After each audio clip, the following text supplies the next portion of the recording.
and CSUN alum originally from San Diego, California. As a board-eligible music therapist, helping others facilitate their own personal healing is only one of Ari's passions. She has been creating, singing, and performing all her life. In high school, Ari wrote and produced 2 plays representing her mixed Filipinx culture. As a professional vocalist and actress, she has recorded at Capitol Records and appeared on a variety of TV and film. Most recently, Ari starred as the musical host of Dolphin Island Christmas at SeaWorld San Diego. Ari hopes to continue sharing her art with the world while inspiring others to be their most authentic selves. So please welcome Ari. Thank you very much, Audrey. And thank you everyone for having me. This song is a well-known song from the Filipino culture called Bayan Ko.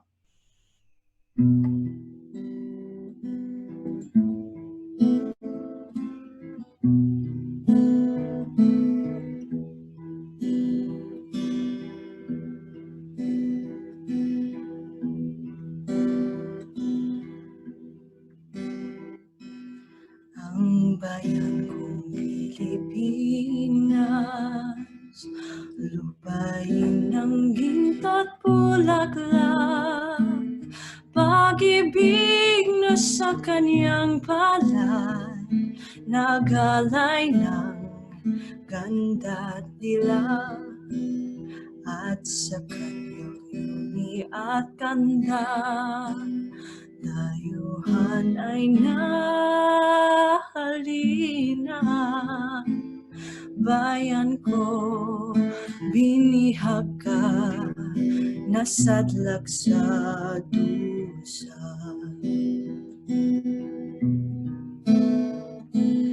Ibon mang malayang lumipad, kulungin mo at umiyak.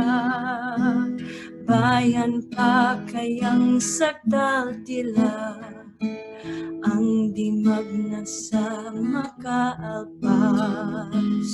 Pilipinas kong minumutya, bukad ng luha ko't dalita. Aking adika, makita kang sakdalaya.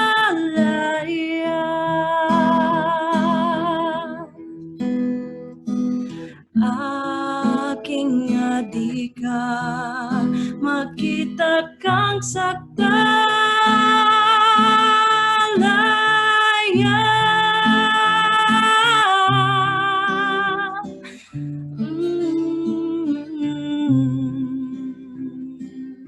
Aking adika, makita kang sakdalaya.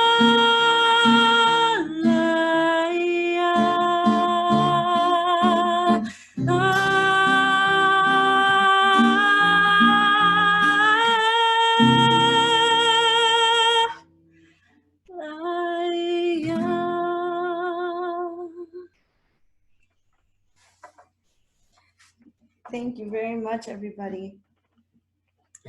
I would love to share with you all a little bit of history about that song.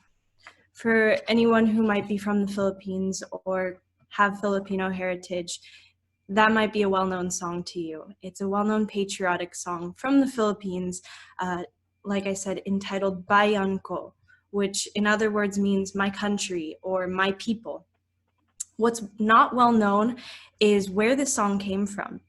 Originally written in Spanish by the revolutionary General Jose Alejandro, it was written during the Philippine-American War. His poem was a protest against American imperialism.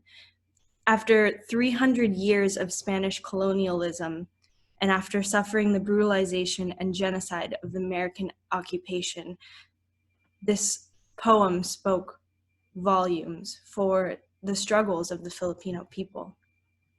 The chorus of the song speaks of ibon, which in Tagalog means a bird that, and the beginning of the chorus sings, a bird that flies freely will cry once it is caged. Like the bird, a land that yearns to break free. a nest of tears and poverty. All I desire to see is for you to rise and be free. Now, I'm not sure about you all, but to me, this song resonates not only with my heritage of being Filipino and Chinese, but it's relevant today in this land where we're still currently fighting for sovereignty, for Black lives, for brown freedom.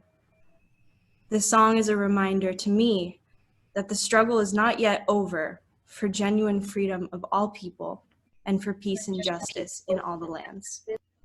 Being half Hispanic as well as Filipino and Chinese, my ancestors have long struggled, this being our indigenous land. So I would love to share with you the original words as they were written in Spanish of the chorus. Filipinas de mi corazón, tus hijos jamás permitirán que si te robe tu bienestar y libertad. Thank you very much.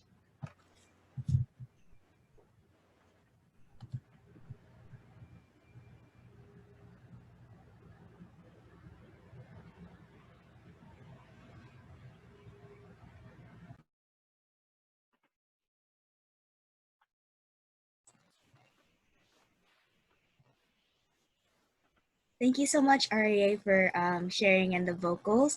I would like to acknowledge Dr. Shelly Relas Bischoff and Dr. Shrake for joining. Thank you so much. And also for the welcome speech, I would like to introduce Dr. Tracy Buenavista. Tracy La Chica Buenavista is a professor in Asian American Studies, core faculty member of the doctoral program in educational leadership, and faculty mentor with the Dream Center. In her research, she utilizes critical race theory to examine how race, immigration, migration, and carcerality shape the educational access, retention, and experiences of BIPOC students and educators, particularly underserved Asian Americans. She has published various articles and book chapters and co-edited 3 books, including Education at War and Whitewashing American Education. And now for Dr. Tracy Buenavista.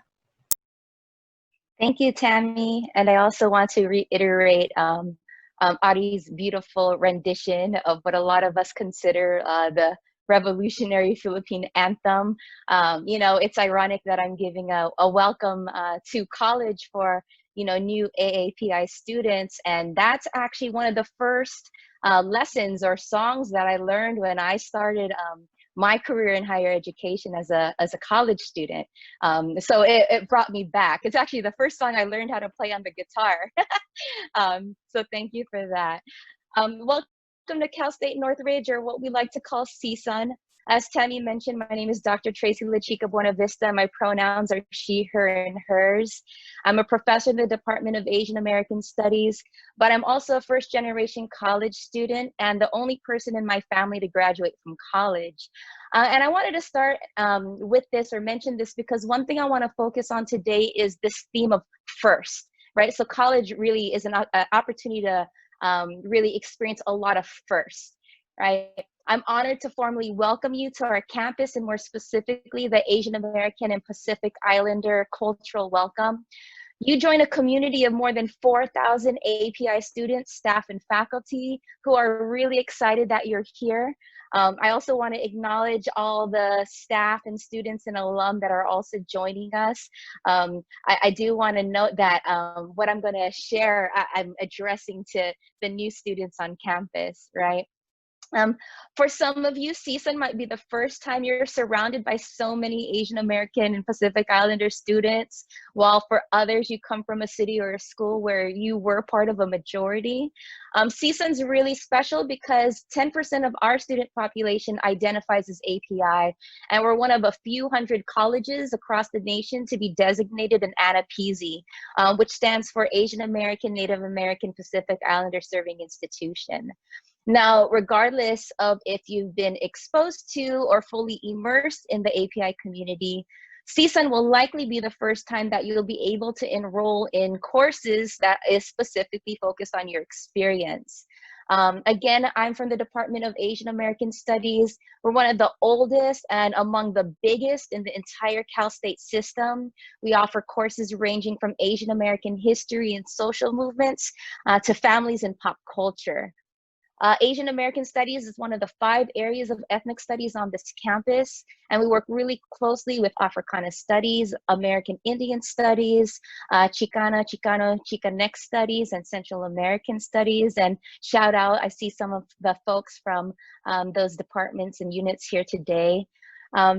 In fact, for the past few years, ethnic studies students, faculty, and alum have been central in the statewide movement to pass what you might have read about in the news or seen on TV, which is California Assembly Bill 1460. AB 1460 is a new law that impacts you, right? And it's a law that requires all Cal State students to take an ethnic studies course before you graduate. And it's the first law of its kind in the nation. Asian American Studies and the other ethnic studies courses that you will be required to take. You know, I mentioned these because these will also be among the first opportunities that you'll have where all of your required readings might be authored by scholars of color, or where you have a final assignment where you're tasked to document your family stories. Ethnic studies might also be the first time that you have a teacher who looks like you, your auntie, your cousin, etc., right? When I was a freshman in the 1990s, I'm aging myself, right? And I took my first Asian American Studies class. It was the first time in my life when I had a Filipina or a Pinay professor, someone who looked like me. And because of that class and the assignments in there, it was the first time that I had a conversation with my parents about their migration story, about their experiences with racism. And it was really the first time I saw myself and my family's experiences reflected in the curriculum. And I have to tell you, it was the most transformative experience of my life. I was a first generation college student who had no idea what to major in or what kind of career to pursue. All I know, or all my family knew was, you know, I needed to be a doctor or a lawyer or something that would basically socioeconomically stabilize us, right? We never knew or imagined that college would give me an opportunity to study our community or make a career out of organizing, such that we could have access to quality education, healthcare, and just life overall. Besides academics, CSUN might also be the first place where you have multiple API student clubs and organizations that are ready to receive you. There are several clubs and organizations dedicated to serving your needs. And, you know, I know that they're going to talk later, but I do want to give a shout out to some of them that, you know, some of them that have been around as long as, you know, I have been in higher ed. Right? So for example, we have the Filipino American Student Association, or FASA, and Tammy mentioned being involved with the Vietnamese Student Association, or VSA. These are organizations that have multiracial membership, but they're dedicated to preserving the cultural traditions of those communities. We also have CSUN Taiko, which introduces students to the storied practice of taiko drumming, while Alpha Psi Rho and Delta Lambda Chi are API-based fraternities and sororities, right? And we also have organizations in terms of graduate school. There's the AAPI Social Work Collective, who are a bunch of students who will mentor you to a career in social work, right? And so all of these opportunities are here for you to explore, right? And today you're going to be hearing from staff, Madison in particular, who serves undocumented APIs at the CSUN Dream Center, as well as students from the Asian American Studies Pathways Project, which is a student-initiated organization dedicated to the retention and well-being of API students. My point in mentioning all of these organizations or bodies is that there's a wealth of people and resources here that I really encourage you to explore as students. And even if you've been around for a few years, this is an opportunity to reintroduce yourself to these organizations, because the membership is always changing, right? Although I know that this is not how the majority of you imagine starting at CSUN, virtually, right? One thing that's for certain is that you're in college during a really important historical moment.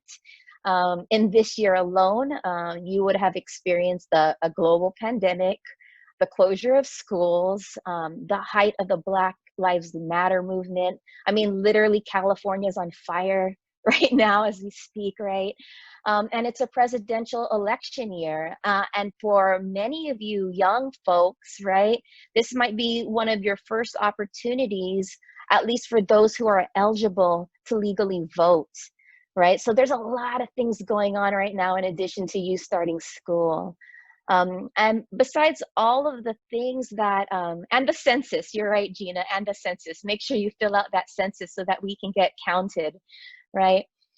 Besides all of the things that CSUN offers, I also want to emphasize that not everyone has the opportunity to access college.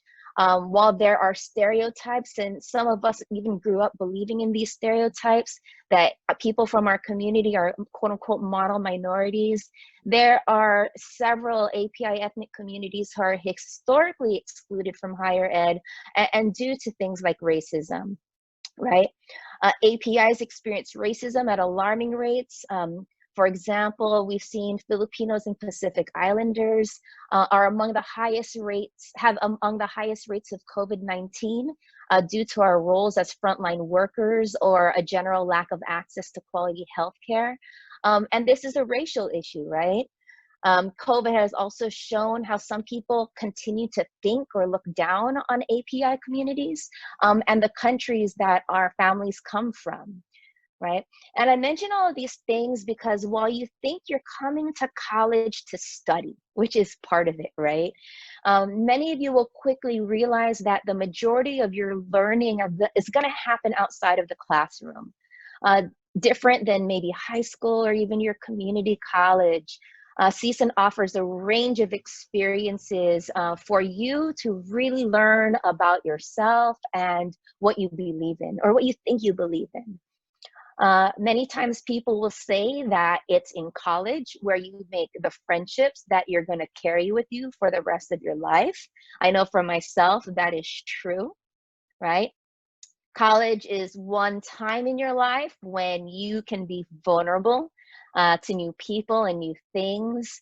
You can maximize the resources available to you to explore not only who you are, but also who you aspire to be, right? That's really what college is about, is really trying to sort of develop yourself as a person and where you fit within the community.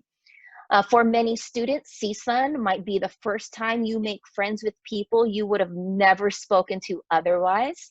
And it might be the first time you do things for yourself, like pursue therapy or start to explore things such as your wellness. My point is that college can be transformative for you as individuals and sometimes for your entire family. I know for myself, my ability to obtain a college education literally changed the material conditions that my family is living in, right? But for such transformation to happen or to occur, you have to open up yourself and make the most out of all these experiences that are, right in your reach, right? You want to talk to your classmates, even if right now it's through the chat function, right? You want to reach out to faculty, go to those office hours where you might be the only person there, right? Become involved and pursue the multiple and different ways that you can use college to serve the people, right? There are a couple of questions that I want to leave you with, as you continue to introduce yourself to the campus and learn about all the things that are on our campus. And the first question is, how can you use your privilege of being a college student to redistribute the resources that you have available to you here to the community members out there, right? Who might not necessarily have the same privilege, right? And the other question I want to leave you with is, how can you use this time to work with other people to build towards a better future, a future where, you know, you are central in it, right? That's all the different types of things that you can do in higher education. And so again, I want to welcome you to CSUN. I hope to meet you soon, right? You can find me in the Asian American Studies Department, or in Ed Leadership, or in the Dream Center. And I really just want to thank you for showing up today and being here. Thank you.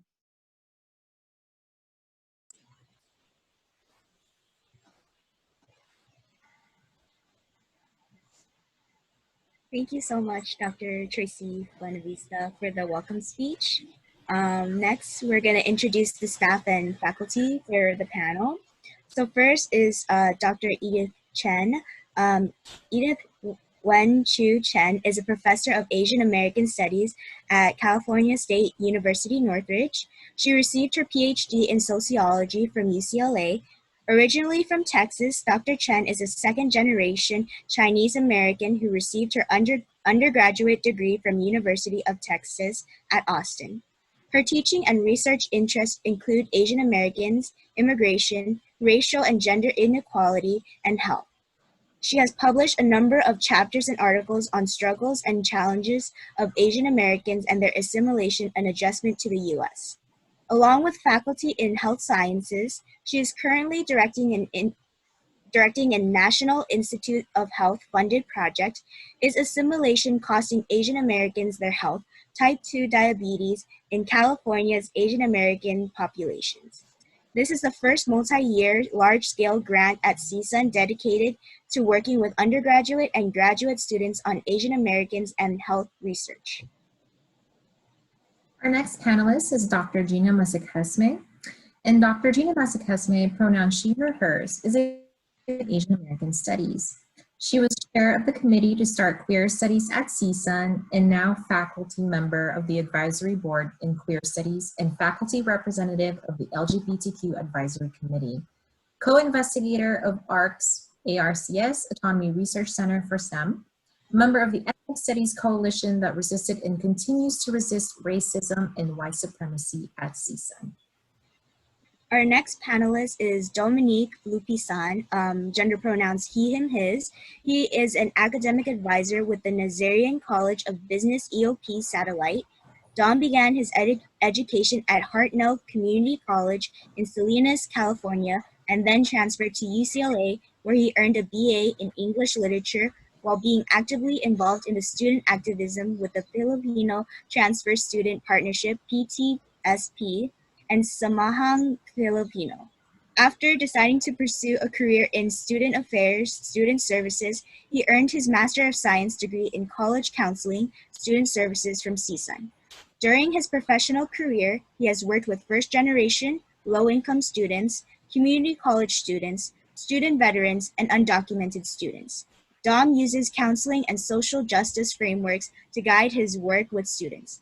His goal as an advisor is to empower students by validating their experiences, helping them develop a sense of community within CSUN, and teaching them how to be advocates in creating a relevant and fulfilling college experience for themselves and their communities.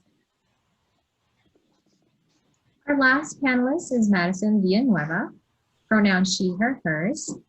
She is currently working in the Dream Center as a supervisor with the University Student Union, where she supports undocumented students and students from mixed status families on campus. She graduated from UC Santa Barbara in 2017 with a bachelor's degree in Asian American Studies. So with that being said, our first question for the panelists is, in your role, how do you support students and elevate their academic experience?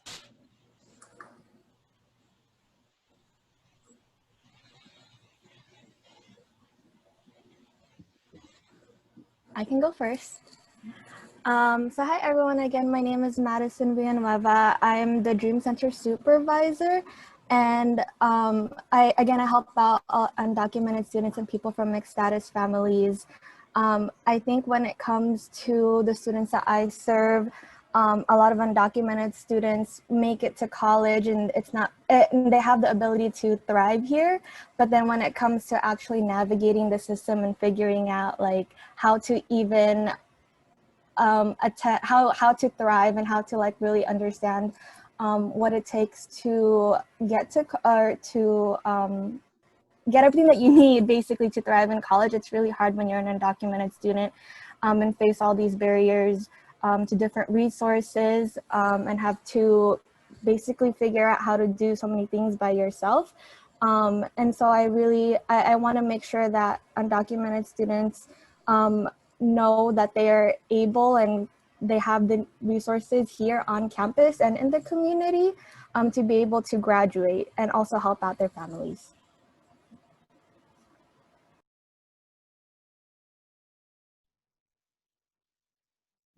Hello? Can y'all hear me? All right, cool.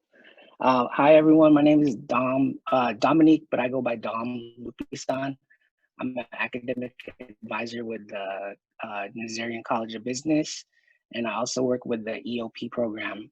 I guess the ways that I support students, I think it starts with validating them, their experience, validating them as people. I think my approach is very welcoming. I try to just be myself. I don't try to put up like this professional front, you know. I try to create a welcoming space for them so they can feel at home. I think, you know, being on a college campus can be very intimidating. I work for the College of Business, which is a very like professional, they emphasize a lot of professionalism, a lot of, you know, I guess you could call it whiteness, you know, I would call it that. So I think for students coming into my college, that can be it could be very intimidating. So I try to just create a space where they can come and feel like themselves and feel like they belong there, and really be that source of support as far as, you know, not just being a welcoming space, but also being a resource to help them, what's the word, explore CSUN or college. I think Dr. Buenavista said it in her speech, like a lot of the learning comes outside of the classroom. And I really emphasize that with my students, like don't just focus on getting the grades, but make connections, because that's where I think the college experience can be transformative.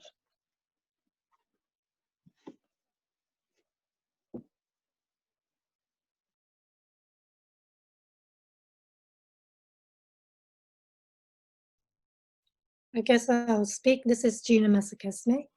So I came here as an immigrant from Vietnam via France.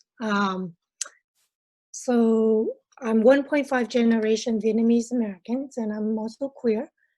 I think for me, aside from being a professor and, you know, teaching students about certain things that they need to learn in the class, I think the barriers for them, because I look back into my own life, I grew up here. When I came here, I was in a housing project in Pacoima, so we were poor. And Please I came back from a search. Sorry, my phone just went crazy. I didn't know what a syllabus was when I went to college. And I went to a very prestigious college, Pomona College, private school. Lots of rich and smart kids. And I was just so behind, you know, the whole time was playing catch up. My roommate started speaking to me, and she was just using all of the vocabulary words from the SAT that I had learned just to pass the SAT, right? So I was very behind, but it was amazing the resources that were available to me at Pomona. And I learned and I grew, and I was very sheltered and quiet and shy and all that. But slowly I came out, and it was also through an Asian American Studies course. It was the first one that was offered at the Claremont colleges. And slowly later on, you know, I guess actually in graduate school that I came out, I'm a late bloomer. So for me, some of the students who come to my classroom sometimes crying, they struggle with their parents, especially those who are queer. coming out is a really hard process. They get kicked out of the house. So those things kind of block them from really learning the other issues that they have to deal with, being poor, working, not sure whether they have time to even study, right? So I think if we can make ourselves open and be supportive of students as they struggle with the identity is important. And so I try to be there for that. I especially feel for the students who get thrown out. And during this pandemic, 2 of my students were thrown out of the house. So yeah, it's tough, but you know, you try to be there for the students. And being out helps. Or just being open and using gender neutral pronouns. Okay, that's it. Thank you, Dr. Masakesme and Madison and Dom. Real quick, I also want to introduce another one of our panelists. Our apologies, we were not able to share her name earlier. Amber Bui joins us, and she is the program coordinator at the Health Equity Research and Education. So here, HERE Center, she is also a diverse, interdisciplinary, and collaborative hub of students, faculty, and staff dedicated to address health disparities in the San Fernando Valley and surrounding communities through ethical community academic collaboration, research, and education. Before transitioning to her role at the HERE Center, she worked closely with community college students, including incoming season transfer students who participate in or were applying to the biomedical research training program Build Poder. As a Vietnamese immigrant, first generation, and former transfer student, Amber holds the importance of her community and advocates for education, equity, transfer student success, and racial justice. She studied psychology and was an ELAC and UCLA alum. Amber's preferred pronoun is she, her, hers. So we just want to add her to the panel, and we welcome her as well. Thank you for having me here. Welcome to One to Season. So my name is Amber, and I'm the program coordinator at the HERE Centers. So before I start working at the HERE Center, transition to my current role, I used to work with community college trainees at the program, also those who are interested in applying for our program. And many of them were from local community colleges like Valley and Pierce, who were now seasoned students. Before that, if you haven't heard of it, it's an NIH-funded research training program with a focus on biomedical and health-related research. And we have a strong focus on critical race theory. So a lot of the students in our program that they came in with no prior research experience, but they all came in with aspirations and hope to give back to community. And that's what a part of my role was, along with my team, is to help demystify the scariness of getting involved in research, to empower students from different backgrounds, and to provide support for students who wish to pursue a research career and make positive changes to their community. At the moment, I'm working at HERE Centers, and our main goal is to address health disparities through research and education by bringing together community members from San Fernando Valley and local talents from on-season campus, faculty, and students. So I oversee the programmatic and marketing aspect of the HERE Center, but you can also see me as the point of contact for opportunities at the center as well. Thank you for that, Amber. I'll move on to our next question here, and that is, how has your identity or intersectionality of identities impacted the work that you do?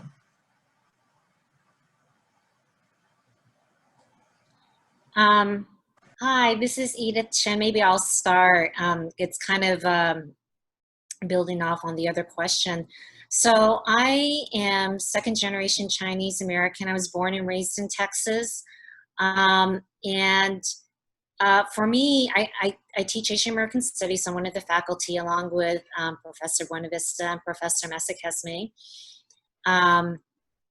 And Asian American Studies, for me, I didn't have an opportunity to take it when I was an undergrad. It didn't exist at University of Texas at Austin, where I was. I only learned about Asian American Studies when I went to graduate school at UCLA, and it just opened my world to me in terms of seeing the world in a particular kind of way, and giving me the language and the tools to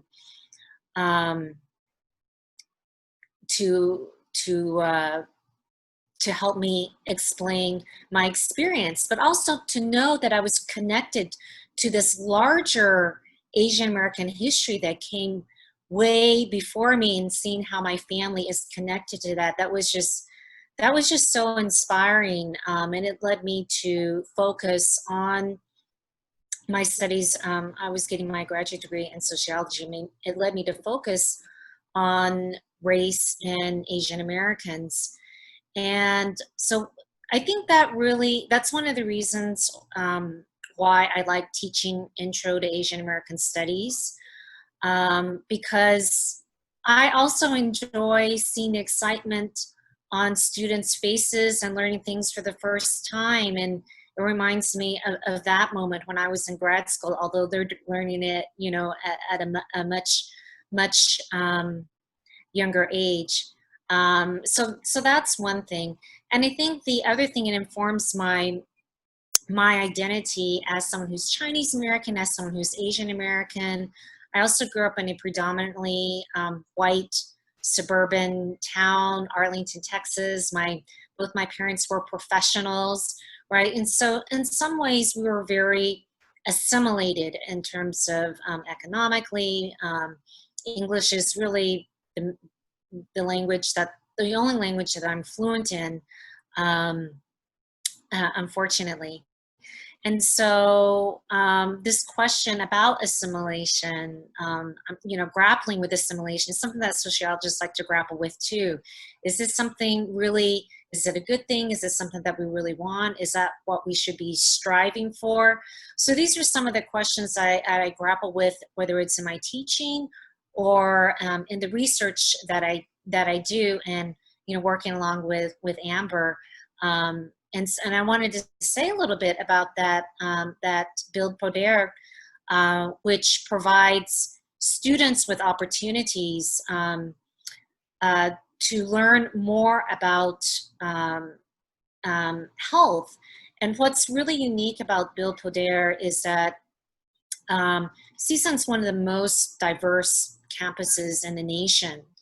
And so what NIH, the National Institutes of Health, recognizes is that our nation's becoming more and more diverse, but we don't necessarily have the health researchers and health practitioners that reflect that experience. So one of the reasons CSUN was able to apply for funding was because we want to take advantage of that student diversity and increase that pipeline of potential health practitioners, scholars, and researchers, and diversifying it, right, to more reflect our nation.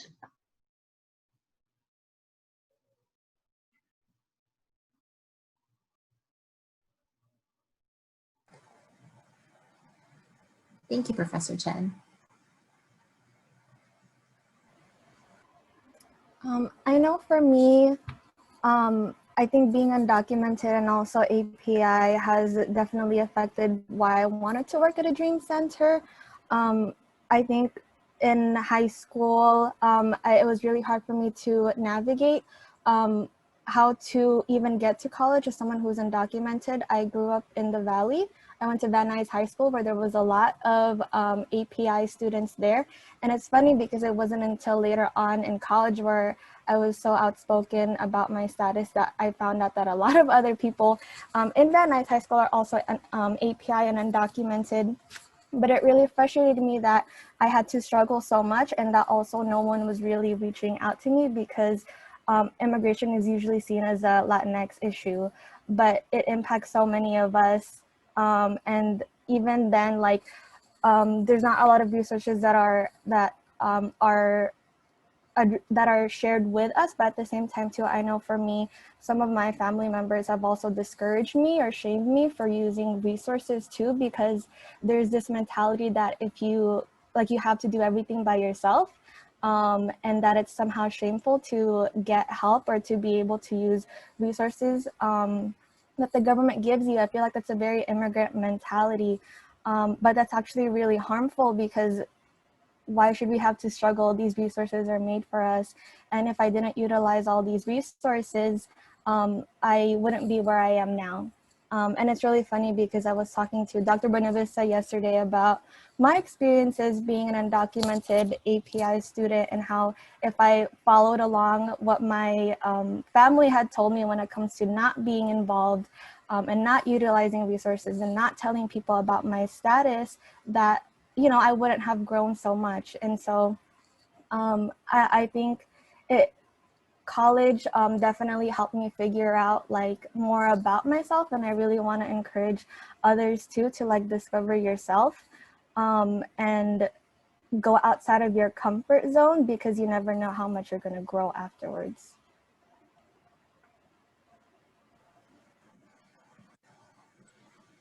For me, I came from a low-income single-parent family, a Vietnamese immigrant who struggled with English during my high school and college years in the U.S.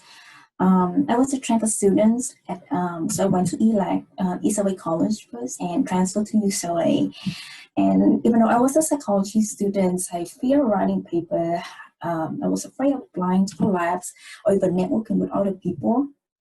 And at some points during my college career, I was able to slowly move away from some of those fears, not all, but some. It did take a lot of work, a lot of failure and regret, and also encouragement from the small community and mentors I found in college. So I knew what it's like to feel lost as a new transfer student, what it's like to let other opportunities slip away because, I was rejected by a few. Also the frustrations and insecurity when someone doubted my abilities because of my background and identity. I also learned how important it is to be able to connect with faculty and staff and peers, and because despite the realizations that I was taught to rely on my own hard work rather than seeking help from other people. I don't think I can speak for all, but in my family and amongst our Vietnamese relatives and friends, we encourage to pursue a field that we excel in and a stable career that guarantees a lot of bucks, but not necessarily something that we love or find meaningful to do. And that can potentially close out a lot of available options for us. We were taught to fear and obey to the authority. This questioning is not really a case. So now as a staff, I want to be able to, I want to encourage and help you, the student, to embrace your cultural values and also stand up for yourself against possible barriers, either from life, in institutions, or anywhere, and to fulfill your own dreams and pursue your personal goal.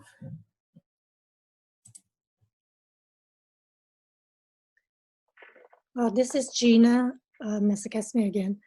I want to say a little bit about the project that I'm involved with, or the center that I'm involved with, the Autonomy Research Center. This is part of NASA funded project to get more of the students of color to be involved in STEM, basically, right? And in this case, in autonomy research. So that's what it is. It's about artificial intelligence, about automation systems. And my team looked at the issue of moral compass, right? Why I want to bring this up is that we mostly have folks who are in the science field who just focus on the science. They don't think about the social impact of what they engineer or produce. And so we need to look at that because it's happening all around us. All of the automation, right? And now people wanting to use drones for package delivery, self-driving cars. These things are being produced without any thoughts about their social impact. We know that with artificial intelligence, it has led to the sort of amplification of inequality when you use facial recognition program in policing, for example, right? And facial recognition programs that are based on mostly white male photos, so it doesn't recognize Black women, right? Wouldn't even see them. Things like that needs to change, right? And having people with the sensibility to think about issues of inequities can help that. And so I've been part of that, trying to push for that kind of diversity and inclusion, to include in different voices, not just faces, but voices and perspectives that are different to challenge the status quo. And so anyway, I want to mention that because whatever we do as people of color, and for me also being queer, there's just a lot of obstacles that people don't think about. A lot of times we're invisible, because I look like I can pass for a straight person unless I cut my hair really short. It's easy to not see folks who are having certain kinds of challenges, right? So it's important for us to be there. And in terms of the issues of intersectionality, I say for most of the students I have talked to who are queer and API, it's a real struggle. And when they go to queer spaces, it's all about coming out. You have to come out. But it's hard when you have families who can kick you out of the family and you have no one. And having that ethnic and racial support from one's community against the racism that one faces is very important, right? So you can't just leave your community so easily. And so it varies much more, and you have to be careful. And when I think about mentoring students, you know, I don't necessarily tell them that they have to come out to their family, because that could lead to financial ruins, being kicked out of their family. And so we have to think about these issues in really more delicate ways. And having these multiple identities that speak to the issues of inequities, I think that helps us to be more sensitive and open to students' needs.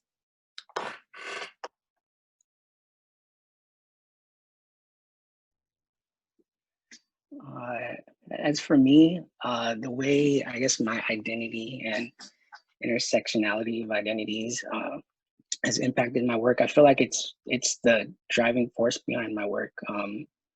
In my bio, you know, I included that I'm first in my family to go to college, Filipino American. I put in there that I'm from Salinas, California, which is a small agricultural town, and I think that's impacted a lot of who I am. Transfer student as well. As Dr. Matsukesme said, there's these obstacles that come with our identity that a lot of times we don't even realize they're there. And I think, you know, kind of growing up as people of color, you know, children of immigrants, it's just like, work hard, you know, work hard and you'll get there. But I think when I got to, I was a community college student, I think my trajectory was I wanted to be an English teacher, a high school English teacher, because I like literature, I like reading books, I like stories, right? So that was my trajectory. I started at a community college, you know, just, I wasn't involved at all. I went to class, I got the grades, I worked part-time, and then I transferred to UCLA. And my goal there was to just, you know, get my bachelor's degree and then maybe become a teacher. I didn't know exactly how that was going to happen. But when I was at UCLA, I saw that they had this class, there was this student organization called Samahang Filipino. It was a, you know, organization for Filipino students, Philam students. And I was like, yo, I've never seen anything like this before. Like, you know, they're talking about culture. They have Filipino Cultural Night, PCN. I got involved in that stuff. They had even an organization, the Filipino Transfer Student Partnership, which outreach to, you know, specifically Filipino transfer students at community colleges. And I learned that there's so many issues and obstacles that our communities face, not just the Filipino community, but, you know, other people of color. Like, that's, the struggle is one, you know, and it opened my eyes to that. And I wouldn't have had that if I didn't, you know, if I didn't get involved with Samhang, or if I didn't I took a Philam history class. I don't know if he's here today, but with Alan Aquino. He's a professor in the Department of Asian Am at CSUN. He was teaching a Philam history class at UCLA, and that was a game changer for me. And ever since then, like, you know, I feel like I've dedicated my work to helping, I guess, people of color, those who don't have access to those resources, like getting them those resources. Like Dr. Buenavista said in the beginning, like, use this privilege that we have to, you know, to share it with others. And I think that's always been, that's what drives my work, like, period. Thank you all for sharing. So our last question is, do you have any tips or advice for our students, or a takeaway for the students?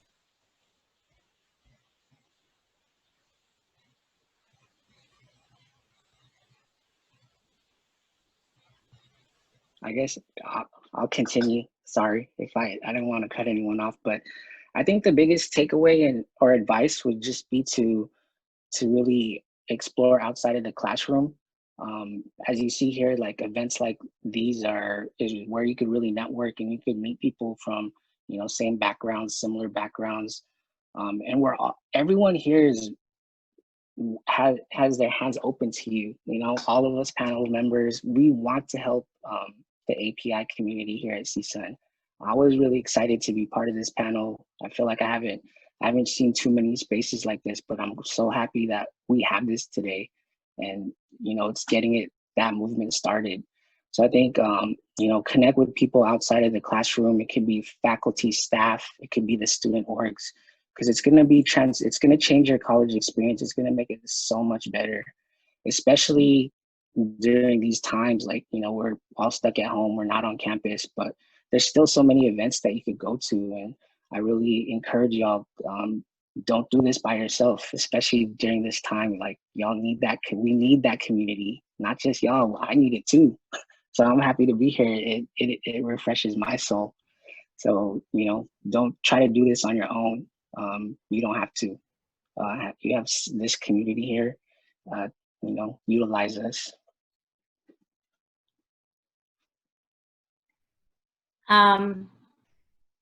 A recommendation I would say, just because I teach in Asian American Studies, is that some of you may or may not know, but that a lot of the classes in Asian American Studies counts towards your GE. And maybe you're like, what is Asian American Studies? What is that? Maybe you only have a vague notion of it. Even more reason to take it. I know that a lot of students, that is in the classroom where those friendships begin, and then maybe they continue outside the classroom. And just an example of some of our classes that count towards GE, we've got Intro to Asian American Studies, we have race, racism, and critical thinking, we have Asian American history, we have Asian American women, we have Asian American literature. So many of our classes count toward your GEs, and you know, you got to take your GEs anyway, so why not go ahead and take them in Asian American Studies? Oftentimes when they take their first class, they don't know really what to expect, but often it builds that curiosity, and they get really excited, and that leads them to taking another class, and then another class, and pretty soon they're on their way to an Asian American Studies minor or major. But not only that, it's more about, just to reiterate what Dom had said, it's about those connections that you made, and I think Tammy also said this, those conversations that are not necessarily related to your coursework. Maybe it starts about your coursework, you know, but then it goes on to other topics. So check this out.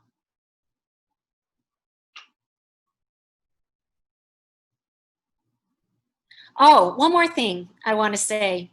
You know, when I was, I remember in high school and in college, you know, I put myself in the category of not really liking literature. I was like, I don't like reading that stuff. I don't, you know, I couldn't really pinpoint why. But it wasn't until I took an Asian American Studies class and started reading Asian American literature, I'm like, oh, I do like reading that stuff, like Moby Dick and Shakespeare. It just, for me, it just did not resonate, and it was just something that I had to get through.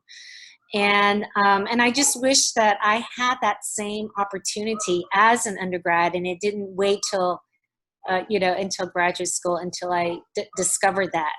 So you might be more of a writer than you think. Maybe some of you guys are already a writer, like Dom already knew he liked writing, he liked literature, etc. But I was one of those that didn't like reading and writing, and here I am.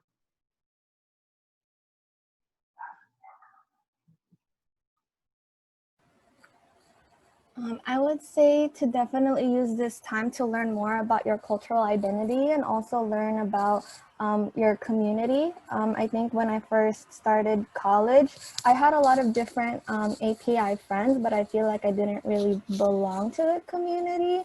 And I also had like different toxic experiences from like family members, again, for like being shamed on like reaching out and like talking about my status and like being outspoken and all of that. But I kind of feel like, you know, the community is so huge, and I think I already loved my people, but I kind of feel like I didn't know that many people who shared like the same values as I did. But it was because I was out there so much, and I really liked getting involved, joining organizations, and actually like my freshman year, I started my own organization because I couldn't find my people. And that was where I learned a lot. Like I was able to create a community, but I was also able to unlearn so many things about my own identity. Like being a model minority, or like the idea of like that model minority is so harmful to us. And if it wasn't for me trying to understand like my own experiences on a deeper level, and why did I like, what shaped my experiences, and like how am I seen in this world, in this country as a person of color, I think like I feel like it's just helped me grow so much as a person. And again, like college is a really transformative experience, and it's not just a transformative experience for me as a person, but also my family. Because like what Tracy said, when it comes to like redistributing like the resources that you've gained in college, it's not just like that money, you know, that I'm able to like get now that I have like a salary and things like that. It's also that knowledge for my family to unlearn all these toxic things and like find pride in their identity and their experiences, which I learned in Asian American Studies. So take a class.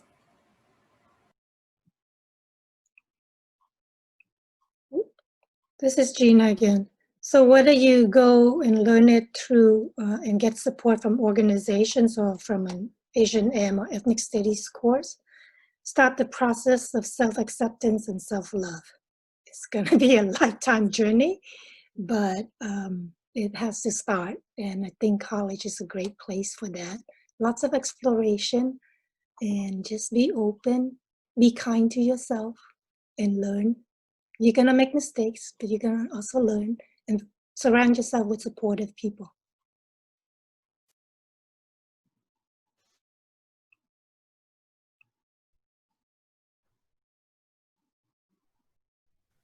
Great. Thank you all so much for that.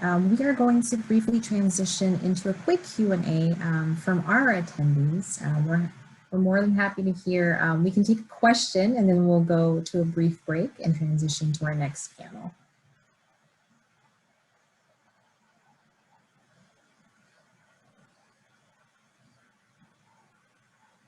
At this time, folks, we'll go ahead and take any questions you might have. There was actually a really interesting quick conversation that happened there in the chat as well about identifying as Asian American, but also as a Pacific Islander. So that's there in the chat.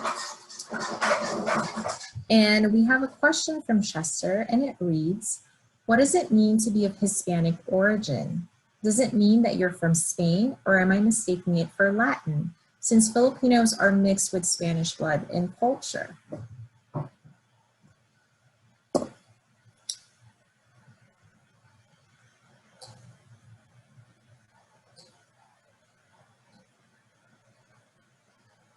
I saw Tracy answer the question when it comes to how race is constructed or socially constructed.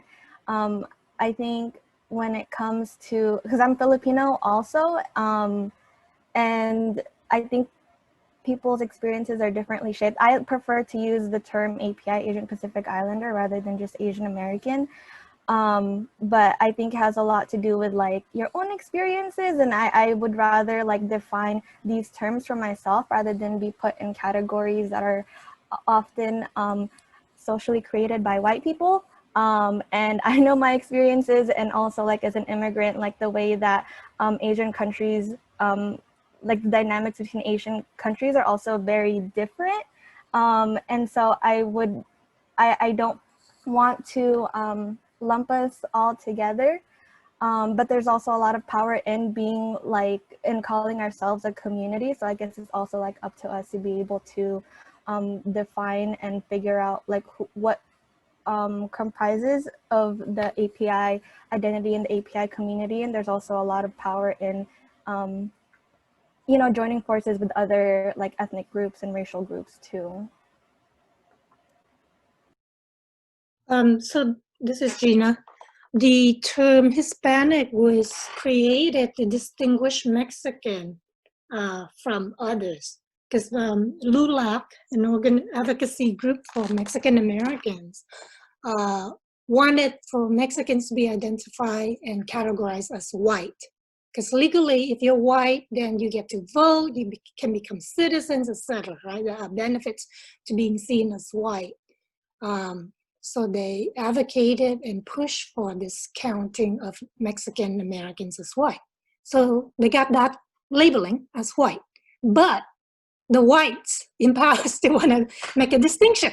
So then you have non-Hispanic whites and Hispanic whites, right? So legally treated on paper, they're white, but then in terms of practices, they still get segregated. So that's one aspect of it. Most folks don't use the term Hispanic to identify Filipinos, as far as I can see. But also Filipinos, some folks, because of the shared culture of being colonized by Spain, right, have more similarities in many ways to Latinos than to other Asians.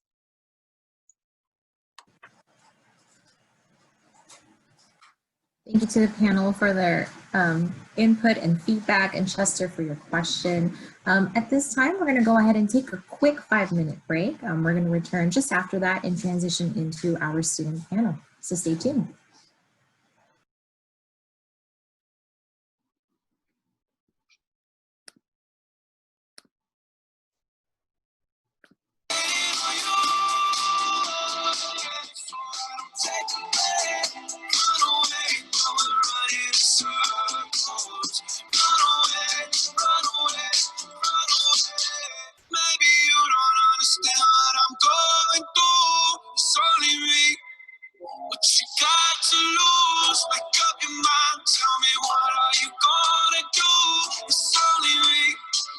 Let it go. Seasons change, and I love it cold. Feed the flame, cause we can't let go. Run away, but we're running in circles. Run away, ready to go. Wait on you. Okay, so I don't take the blame. Run away, but we're running in circles. Run away, run away, run away.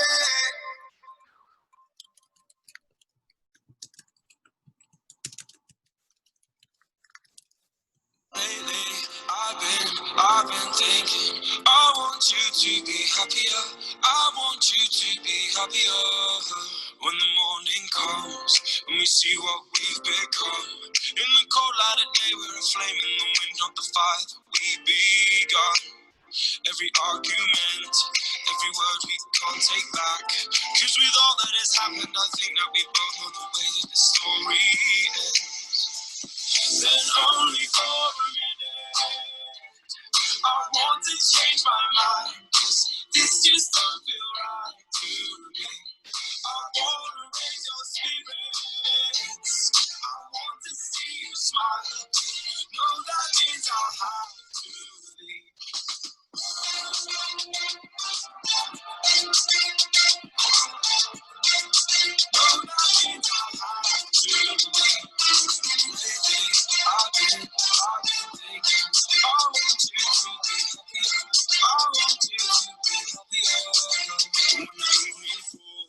And I'm left there with my thoughts, and the image of you being with someone else was it's eating me up inside. But we pretended we're okay. Now if we jump together, at least we can swim far away from the only for I want to change my mind. 'Cause this just don't feel right.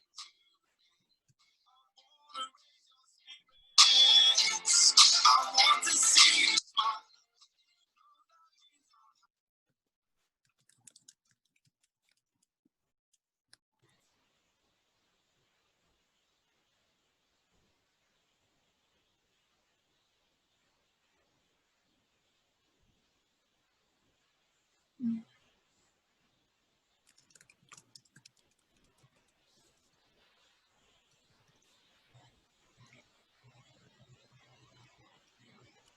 Right, so it is 5:15. We're gonna introduce our student panel.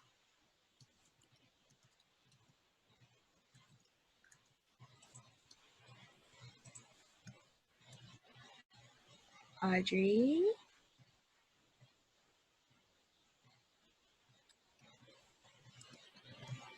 Looks like she might have frozen. Okay, I can start introducing our first panelist, and then when Audrey gets back, we can switch off. So our first panelist is Napat Nathan Murray. Their gender pronouns is he, him, his, and he is a fourth-year student majoring in political science and Asian American Studies double major. He's part of the Asian American Studies Pathway Project, AASPP, CSUN Tennis Club, and the League of Asian and Pacific Islander Students, LAPIS. Audrey's not back, so I'll introduce the next panelist as well. So the next panelist is Jason Kwan.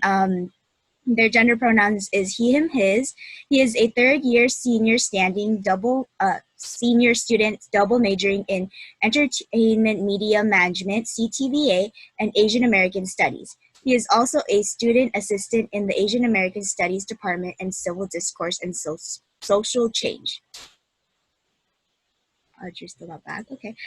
So the next panelist is Jessica Steiner. Their gender pronouns is she, her, hers. She is a fourth-year undergraduate double majoring in Anthropology and Asian American Studies. She is the chair of Diversity and Inclusion in Associate Students, an intern at the Asian American Studies Pathways Project, and a research fellow at CSUN's Autonomy Research Center for STEAM. STEAHM. And then do you want to introduce our next panelist, Audrey? Sure thing. So our next panelist is Jason Kwan. Jason Kwan, he, him, his, is a third-year senior standing student double majoring in Entertainment Media Management, CTVA, and Asian American Studies. He is also a student assistant in the Asian American Studies Department and Civil Discourse and Social Change. Audrey, we're at Czar. Oh, my Zoom crashed. Are we at Jessica? We're at Czar. Oh, we're at Czar already. Look at that. All right, so Czar Al-Kawili, he, him, his, is a fourth-year senior student majoring in sociology, option 3, social work and Asian American Studies double major. He currently serves as the co-president of the Vietnamese Student Association and fundraising chair of the Filipino American Student Association. And then our last panelist is Holly Lynn. Their gender pronouns is she, her, hers, or they, them, theirs. She is a senior double majoring in Asian American Studies and Psychology.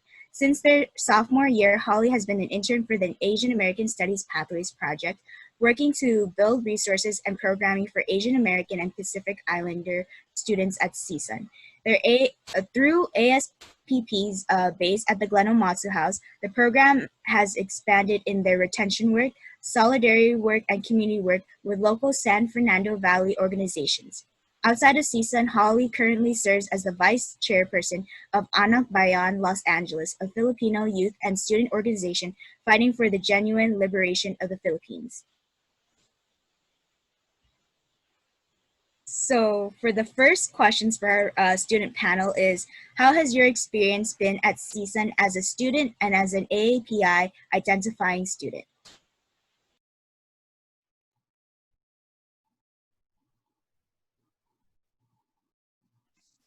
I can go first.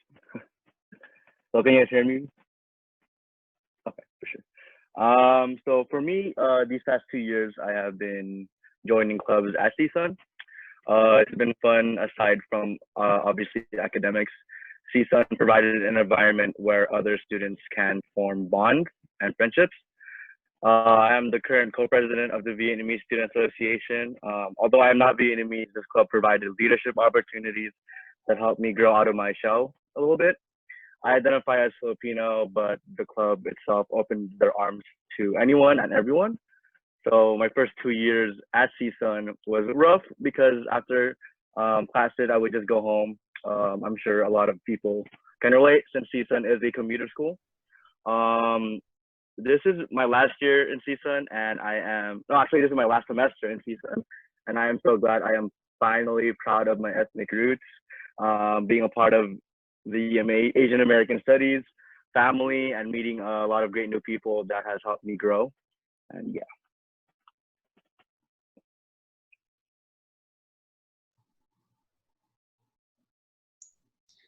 Hi, this is Jessie. I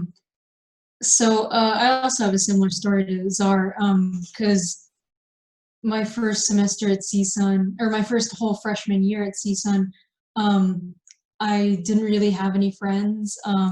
It was a commuter school. I didn't know anyone from my high school who also went to CSUN. And for some reason, it was really hard for me to make friends. In high school, you kind of learn to like be friends with the people you see every single day.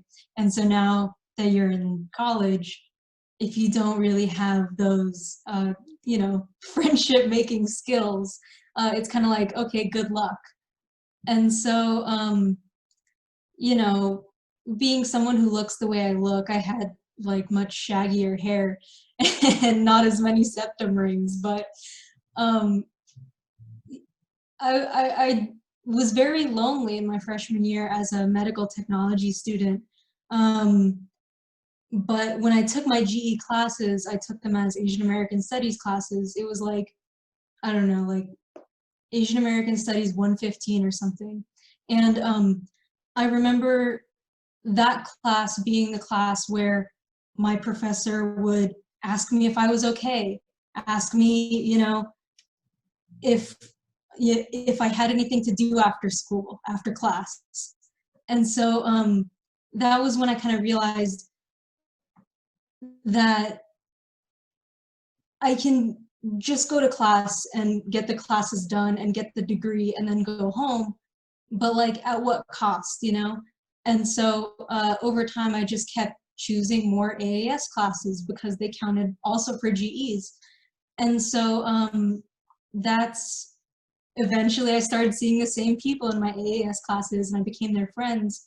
And I started to see that even though I kind of was raised adjacent to Asian identity, I'm half white and half Filipino, I wasn't really immersed in Asian culture, Filipino culture.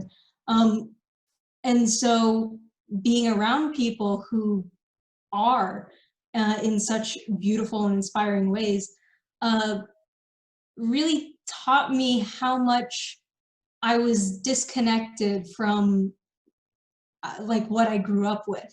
And that's not anyone's fault really.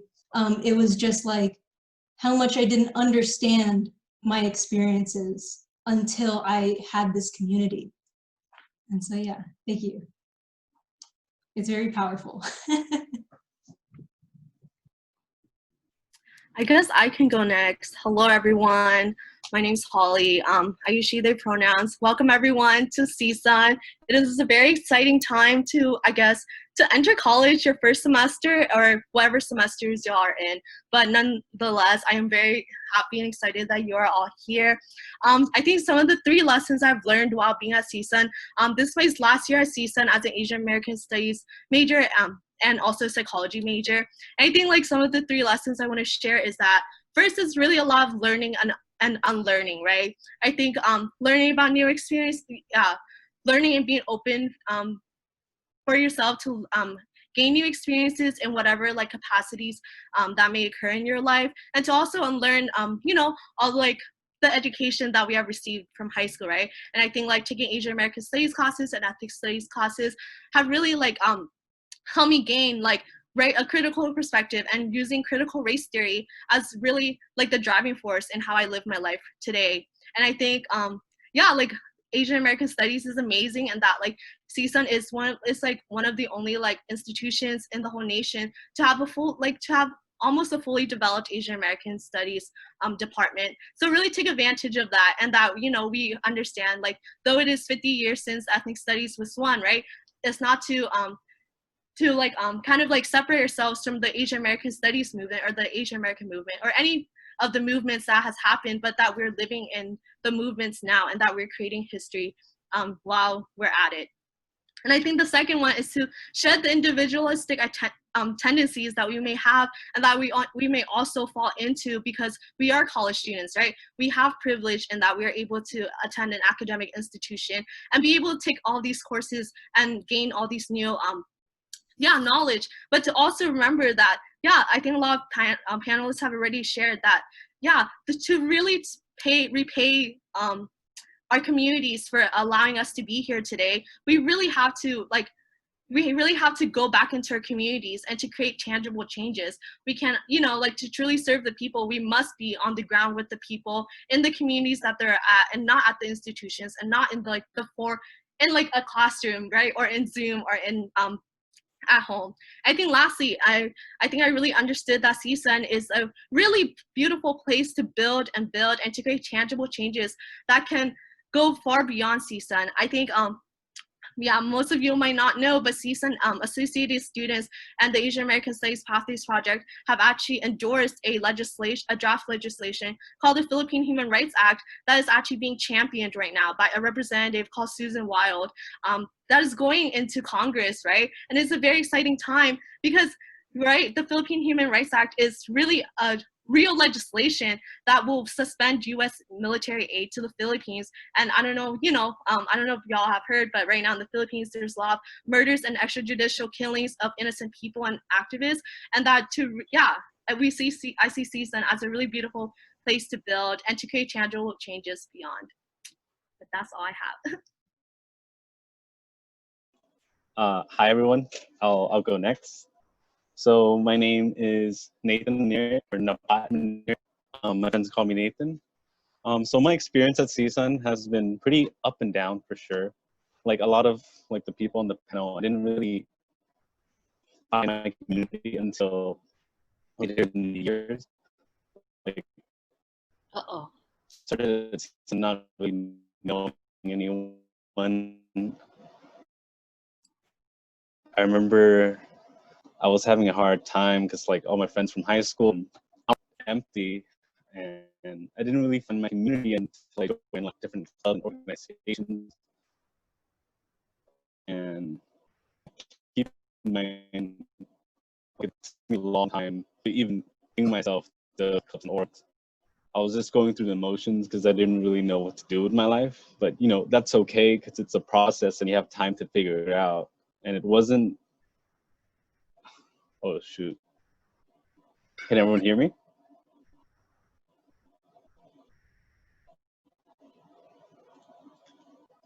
Hello? Yeah, now I can hear you. All right. So anyway, I was talking about how I didn't have any friends my freshman year of college. Also, I didn't have a major. I didn't have a major. I didn't have any friends. But it's a process because like it's college. It's hard. It's even harder now because everything's online, you know. But I want everyone to like trust the process. It wasn't until like a year or two that I found out what I wanted to do, which is political science and Asian American studies. And now all my classes are so much more enjoyable. So please like take your time and figure out what you want to do. And yeah, thank you.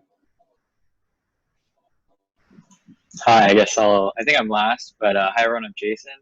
And so my experience at CSUN, it's been pretty like impactful and like powerful for me. I come from a very like white place. I come from Huntington Beach, which is not the most popular place right now. So don't think that little of me, but yeah, so I come from it's obviously a pretty white place and a pretty polarizing place, but going to CSUN, I didn't really have that much of an idea of what I wanted to do, like in terms of like ethnic studies and all of that. Like it wasn't really in my mind. In high school, I had done like a little bit of like political debate. And so it was something that I enjoyed on the side a little bit, but never really got fully into just because it was more geared towards like the white things since there was a majority there. And so once I got to CSUN and I took like an ethnic studies course, which was like my first ethnic studies course I took with Professor Uba, I was like really like, whoa, what the heck? And I had never experienced something like before. And so I got sucked into it a little bit and like just like I don't know how you would say, like addicted, or like just I got really into it. And so I started taking more ethnic studies courses, and I declared my double major, and then worked in the Asian American Studies department. And it's been really powerful for me to kind of discover my identity basically through other peers, as I really haven't had that many other people to kind of base it off of before.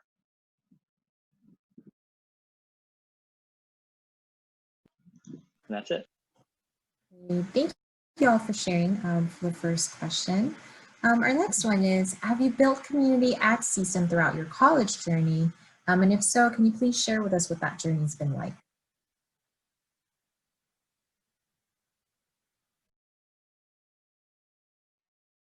Yeah, I'll go first again. So for VSA, the Vietnamese Student Association, not just me, but our executive board and our advisor, Professor Gina Massaquesme, who provides us with countless opportunities through our Facebook page, really helped create this community of change makers. We really tried to bring the traditions and a stronger presence of Vietnam to CSUN students and of course the Northridge community. We were a group of students that wanted to be inclusive, being respectful of people's different identities, teaching and using gender neutral pronouns, and having mental health workshops to help students get through troubling times. Over the years, we've grown, and I owe it to our board members who worked hard to learn, teach, and of course, create friendships that can last a lifetime. We had a fundraiser. Okay, one of our bigger projects was a fundraiser for the Yemen crisis, and we raised $430 for UNICEF. On top of that, myself and another board member doubled that amount and donated a total of $857 of our own money. We hope to expand our community of students committed to making change.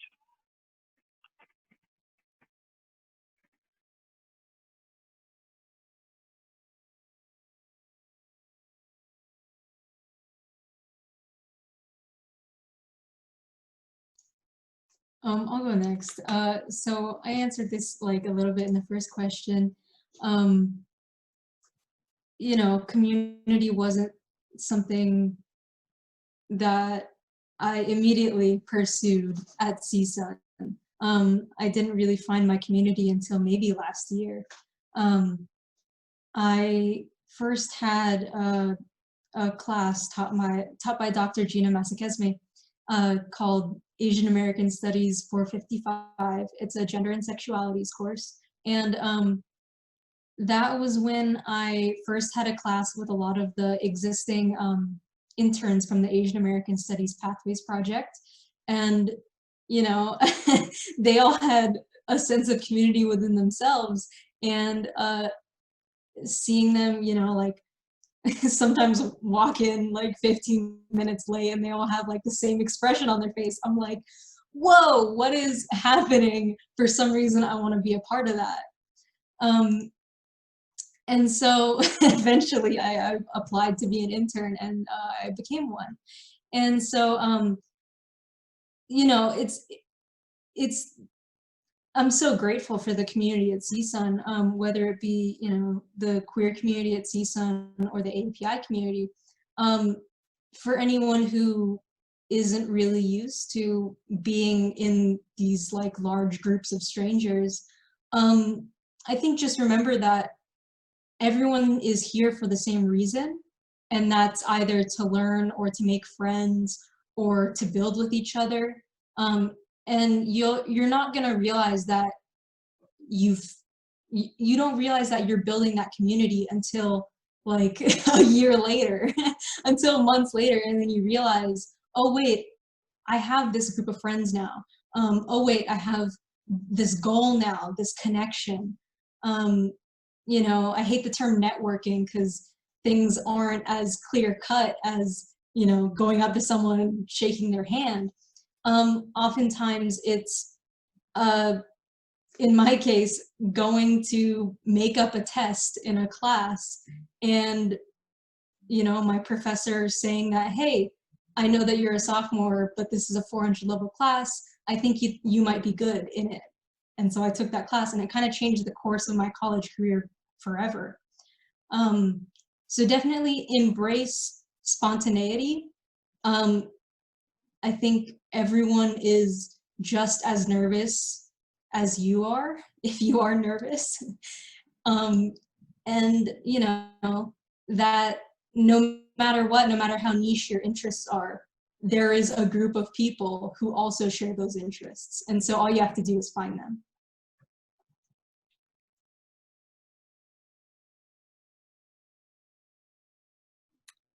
I guess I can go next. Yeah, I think, yeah, I echo what every other panelist has said. Yeah, and that like building communities like hella hard, and that like, but what is beautiful about it is that it's such a continuous process, and that during like different parts of your life is when you find like different forms of communities, and that like they might all merge into one, and like, you know, like I don't know, have a crossover episode like in 1 year or whatnot.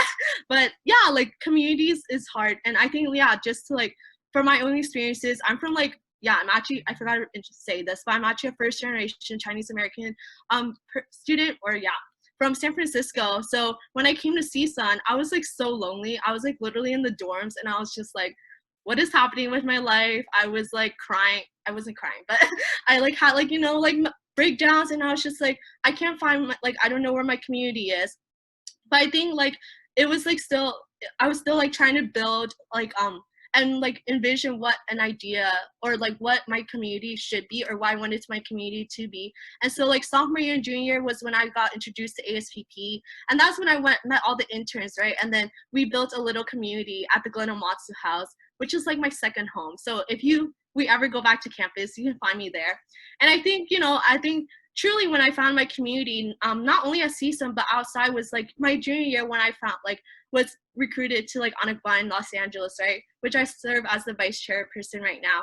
And I think what I believe community is like, it's an active process. It's like being in struggle together, right? And like for my experiences in Anakba, and like, you know, we're organizers trying to like fight and organize for like genuine liberation of the Philippines. And like, you know, they're like fascist dictators out there trying to like on our asses and whatnot. But I think it's like truly beautiful, because even in the midst of struggle and even in the midst of fear, I know I can depend on my community to be there. And so because I'm the vice chairperson, I have to share with everyone that if you're interested in Anakba in Los Angeles, we actually have a mass orientation this Saturday, September 12th at 6 p.m. I think. But Josh, who is also an Anakba member, is dropping the deets in the chat. So come, yeah, join us, find community, learn what it means to create tangible change in the community. I'll go next. So to answer the question, like, yes, definitely. Like I said earlier, I didn't really have my community until like I joined the clubs and orgs that interest me. And it was not until like my second year of college that I joined the Minority Male Mentoring Program, or M3. M3 is pretty much a program on campus that helps minority males succeed in college and their careers. They helped me navigate the college world and taught me a lot about how to take care of my mental health, which I think is really important in minority males. They're a really accepting community, and I think that should join. And M3 also played a big part in shaping the career that I want to go to, because my interactions with my mentors, who are just like graduate students, inspired me to also want to be in the social work program, because most of the mentors are from the social work program.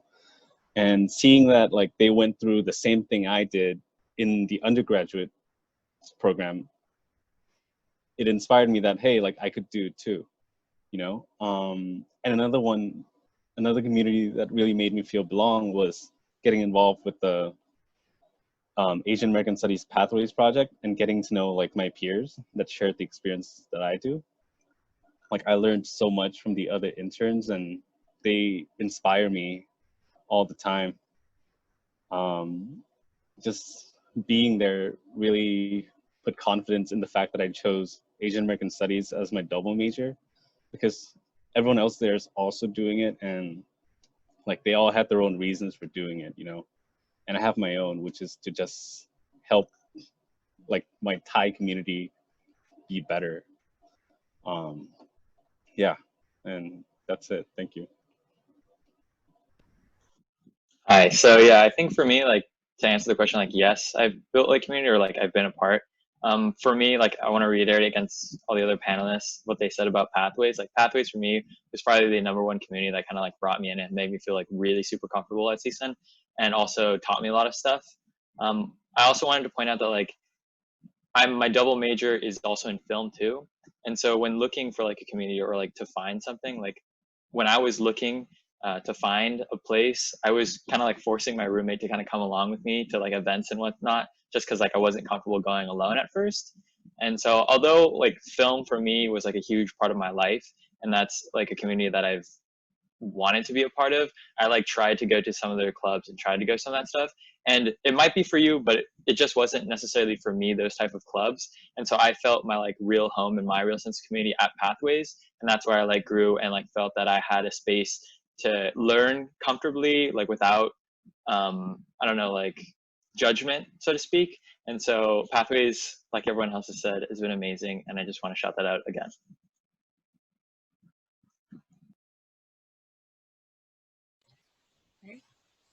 So for our last questions for our panelists is, are there any tips or advice on how to navigate college and cultural identity?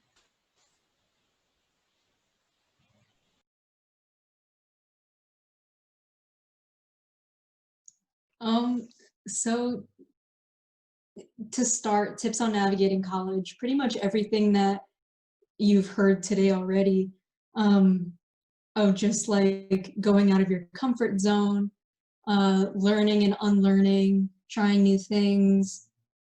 I think in terms of like actually succeeding in college, it's a lot of to-do lists and alarms and reminders. But also, you know, going back to community, finding people who can form study groups and working groups and all those things that you can kind of keep each other accountable. Because, you know, we can't always pretend that we're just an island trying to succeed, you know. We are all these people together, also going through the same thing in college. And so, you know, I think it's probably not what people think that they want to hear, but at one point during final season, Dr. Tracy Buenavista, she just wanted to like reassure her class, and she just said, no matter what, the work will get done. And so that's like kind of been, you know, my mantra for this semester. because I keep worrying about, you know, like everything on my calendar. But at the end of the day, it's gonna get done. And so sometimes you kind of just have to push through. But also like reach out to your professors.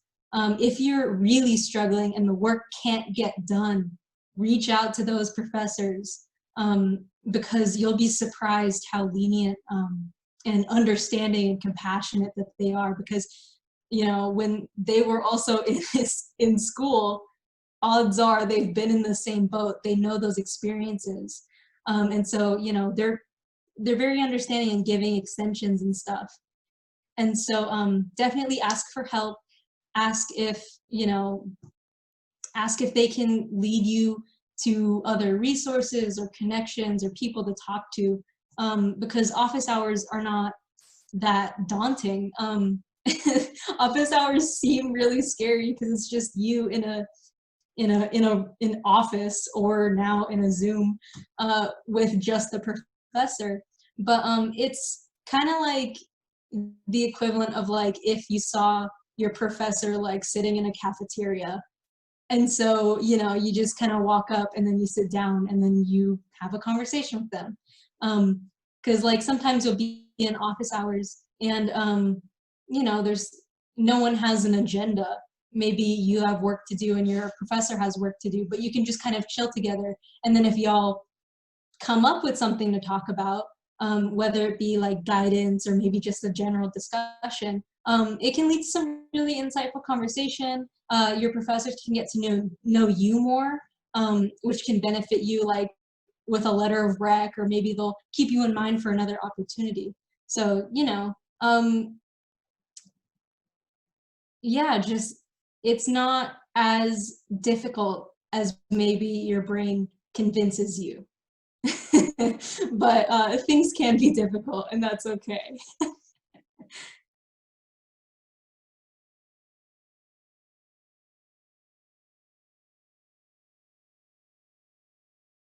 Okay, I'll go next since my laptop's gonna die.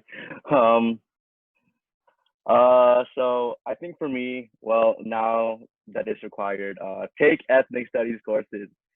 Keep an open mind when taking them. This community is amazing. Whether it's Asian American or Chicanic studies, you will learn about content that represents you. And I hope that with the passing of AB 1460, we will have other classes within Asian American studies like AAS 361. I really wanted to take the Filipino American experience class this semester, but sadly it had to be dropped. But yeah, take Asian American studies classes. I think it was Professor Chena said it, because once you take Asian American studies, you're probably gonna take another one, and then eventually you'll become either a double major or minoring in Asian American studies as well. And then yeah, hold on, I lost my brain of thought here. So maybe become a, yeah, you'll probably end up being a major. So I want to get back to what Jessica was saying about getting to know your professors, because you'll probably, if you become a major, a double major or minor, you'll probably take the same professor more than once. So getting to know them in the long run will be beneficial for you for your letter of recs. And then yeah. Yeah, I think I want to say lastly, yeah, I think as much as like, you know, to emphasize to kind of explore your cultural identity, to explore your like different sorts of identities, but to like not stop at just, you know, yeah, caring about your identity so often that you're thinking about it, because there's like more purpose to you than your identities, and that there's like real struggle out there in the world, and that there's like, you know, real things happening that, yeah, might not even like, yeah, that you might not even know about, or that you may not know that you're interested about, because you're so focused on your own identity. And I think like, you know, a personal experience is that, yeah, like I'm a Chinese American who's fighting for like Filipino liberation, right? And like in a Filipino organization. But I think like it's really beautiful because Anak Bayan and I believe that like international solidarity is like you know, it's truly one of like the only solutions in this time when, like, you know, Black Lives Matter protests and the movement is happening and so many other things. And I think like, yeah, but what like really stakes is that like is my dedication to Filipino people, and that like my internalization of the struggle itself, and that though I may not be Filipino or like or any other thing, that like I can like connect with the Filipino people, and that, you know, my closest friends are like yeah, in Anikbayan. And I think is to also, you know, try to find your purpose, which is like, I know that sounds like so like fucking oh my god, sorry, that sounds like so deep and like harsh, but it's like finding your purpose is not, it's like different from finding your major or like what your career goals are. It's like one day you may be like walking, I don't know, like in the Oviatt lawn, like going to like somewhere, and you're like, huh, this is what I'm passionate about. You know, that's like different from like what we are set out to do or what we think we're set out to do. And you might find your purpose after taking your Asian American Studies classes, because that's when you know truly where you come from and what your ancestors are and your histories, and that may be a driving force for you to learn about yourself in the future. And to also emphasize Dom, right? Like what Dom said, that like our struggle is one. Thank you. Oh yeah, and get boba too. Yeah, to really emphasize on what everyone's been saying, take ethnic studies courses. It will really help you in finding your identity. Like, it really helped me. It helped me become more introspective about the things that have happened in my life. Like, in the past, how, like, you know, I struggled with my identity, with my name, with, like, my culture, like the food that I would bring to school. I would be embarrassed about all of that. But then taking these classes, I'm, like, having all flashbacks to when I was, like, 8. I'm like, wow, like, all these people that are sitting next to me, like, they all felt the same way, you know? And that really helped me in just be like, I'm gonna set a goal for myself to like find my identity, find my community, and just figure out who I really am. And I think it would be really beneficial for everyone to take ethnic studies courses, like whichever one you want, you know. Thank you. I think my advice is like, I know it's easy right now to kind of forget about school and forget about college because most of it is online, but like put in the effort to kind of explore your college as much as you can, like digitally and like through the resources that's available to you. And definitely like look into ethnic studies, and also look into like pathways and see what events they have, and just like join in, pop in for a little bit, just see what it's about and explore what's available, because once semester comes back or whenever we come back, you'll have connections to go to, and then you'll have things to do. And then in terms of kind of, I guess, more academic advice, it would be like to have as much collaboration as possible with the connections that you have. Like right now, it's kind of, for me, it's a very like creative drought because everyone's at home and they're like, can't do anything outside. So I'm trying to find as much things as possible to collaborate with people on, and collaboration kind of keeps me sane because I can like bounce off of people and kind of, you know, take some of their energy and like make that into something creative. And so to keep yourself sane right now, find something to do in terms of collaboration. And that might be within your classes as well. I know a lot of classes, there's like group chats for like everything, for group me's. And so I find a ton of people just like saying funny things in the group me's, and then it ends up becoming into something else. Like, you know, they're sending memes and then they're making memes together. So just find something to do together with your peers and your classmates, and it'll keep you sane during this time.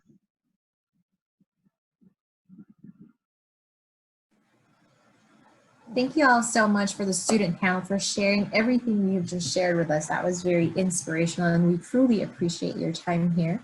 We are going to transition over to our club videos, and we'll let that play.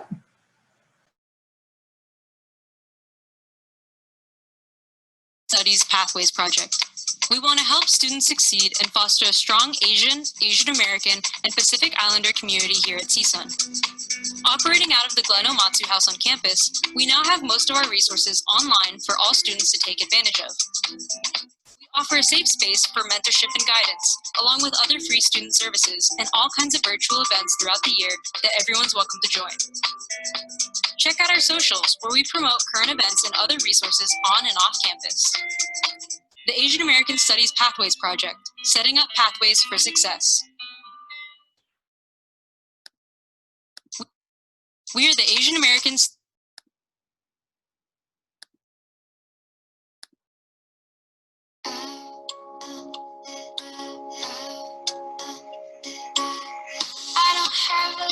say, you know just how to annoy me, but I need you every day. I still need you every day.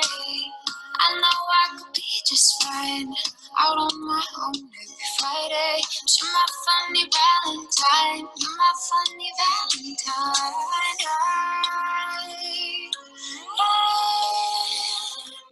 Changing.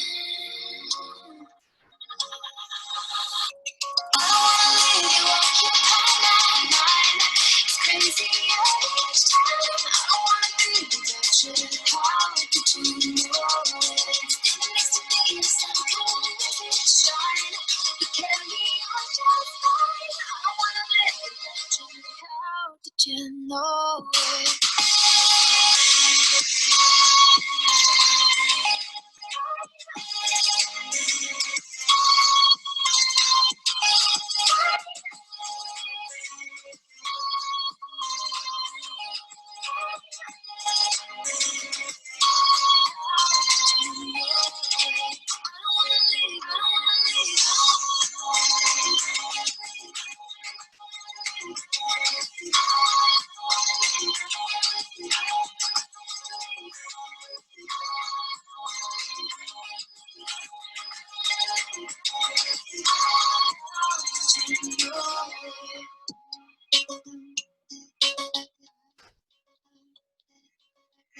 Silence is deafening. Wish we could stick to the story. I need you and you need me. We're in perfect symmetry. You know I would be just fine. Fly on the wall at the party. No one wants to be.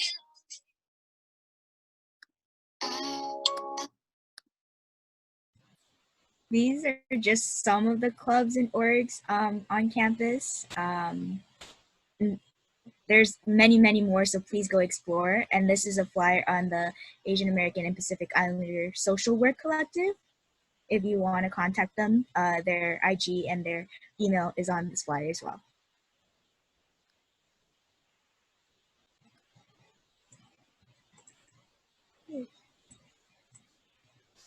And with that being said, we will be doing our closing remarks. Great. So we just want to thank each and every one of you for coming and attending this late afternoon's event.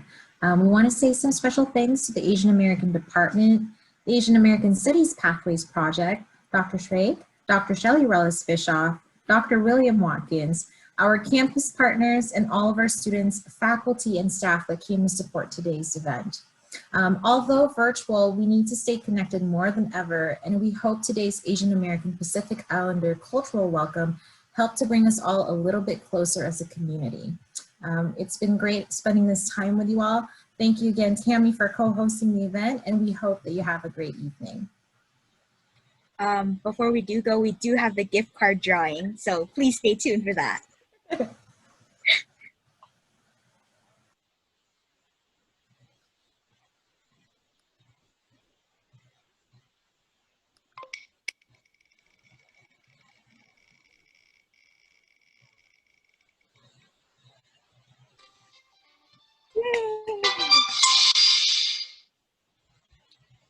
So Jacqueline, if you're still here, just send your email in the chat and then I'll go ahead and contact you for more information on the gift card. And we have 2 more.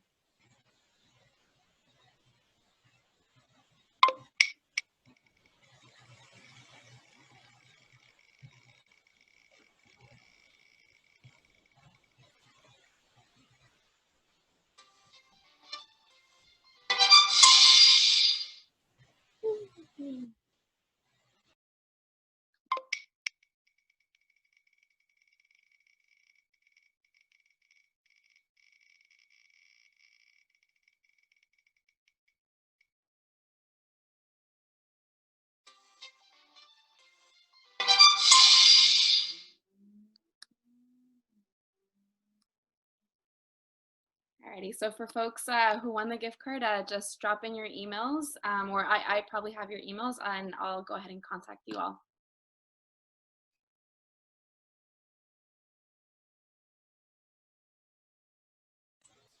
Thank you all so much for attending.